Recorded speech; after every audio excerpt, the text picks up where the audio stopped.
Ada pungli di Bandara Soekarno-Hatta bagi orang-orang yang akan pergi haji oleh imigrasi. Saya minta dalam forum ini supaya didengar oleh KPK dan aparat yang lainnya supaya ini diperiksa, dilihat. Kenapa? Karena sangat tidak manusiawi.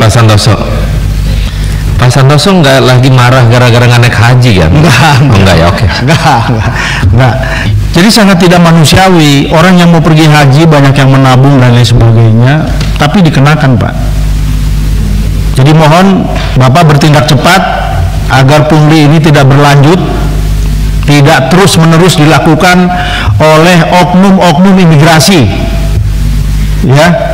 Jadi dalam forum ini saya meminta kepada kejaksaan, kepada KPK mungkin, dan kepada aparat penegak hukum turun lihat itu. Jangan sengsarakan rakyat yang mau pergi haji dengan oknum-oknum yang tidak bertanggung jawab untuk mencari keuntungan. Tuh. Tapi yang selama ini saya sih nggak pernah terjadi ya. Tapi kalau Pak Santoso dapat penerimaan informasi perlu diluruskan. Silakan Pak. Pimpinan itu serius yang disampaikan Pak Santoso itu. Saya luruskan. Ini bukan personal, tapi dikoordinir melalui itu. Makanya, jadi bukan personal. Betul. Kolektif. Pak Ketua, biar aja Pak Ketua langsung nanti dijawab ya. Pak Ketua. Apa yang disampaikan Pak Santoso benar itu? Oke. Ya, kita ini kan semua keluarga, santai semua, jangan ribut-ribut ya.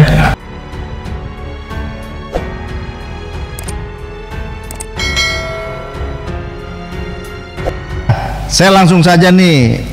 Untuk materi rapat ini, yang pertama realisasi anggaran 2022. Saya mengkritisi target PNBP di tahun 2023 ini karena di halaman 5 Pak Dirjen ini tidak menyebutkan realisasinya sampai bulan berapa. Kosong 2023 gitu. Memang capaiannya bagus, ada yang 140% dan lain sebagainya gitu. Cuman sampai bulan berapa kita tidak tahu. Yang berikutnya masih soal pendapatan, ini di tahun 2022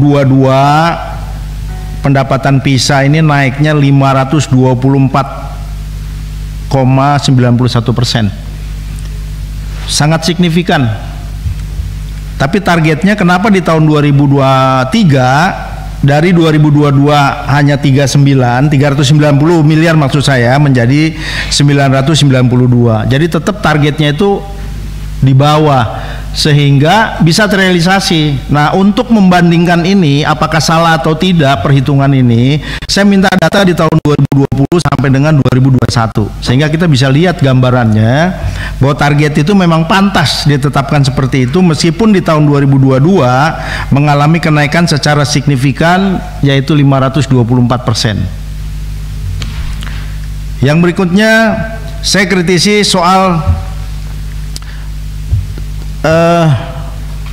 pengawasan di keimigrasian. Tadi sudah banyak disebut bahwa turis mancanegara berperilaku macam-macam, tapi saya hanya ingin menyoroti yang satu saja dan ini tidak kalah penting. Kenapa? Karena sekarang ini tren dunia para pekerja muda itu bekerja hanya di atas meja melalui pekerjaan online. Sekarang sudah kecenderungannya mereka bekerja di negara-negara yang biaya hidupnya kecil. Salah satunya adalah Indonesia. Jadi ini juga perlu diawasi. Karena jangan sampai dia mencari keuntungan tapi tinggalnya hanya di Indonesia yang pajak yang diberikan, yang ditetapkan oleh mereka hanya seperti biasa lah orang berkunjung. Ini juga harus diantisipasi dan ini tidak sedikit. Kemudian yang berikutnya bahwa razia itu sangat penting dilakukan mengingat Indonesia ini banyak dikunjungi oleh wisatawan dengan maksud-maksud tertentu banyak. Ada yang mau memang liburan, ada yang tadi saya sebutkan dan lain sebagainya. Maka saya berharap agar razia untuk orang-orang asing ini perlu ditingkatkan, Pak, terutama di kota-kota besar yang banyak turisnya, salah satunya adalah di Bali. Tentang pengawasan yang berikutnya adalah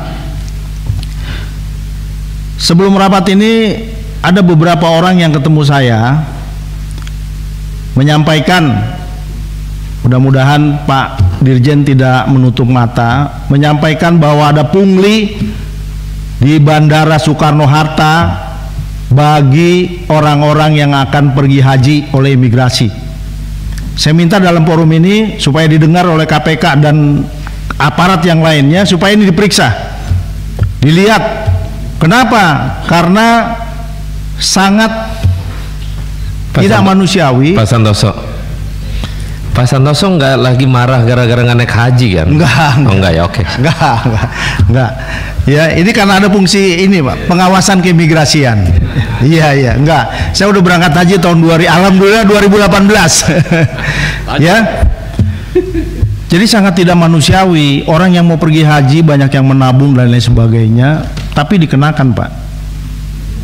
Jadi mohon Bapak bertindak cepat agar pungli ini tidak berlanjut, tidak terus-menerus dilakukan oleh oknum-oknum imigrasi. Ya.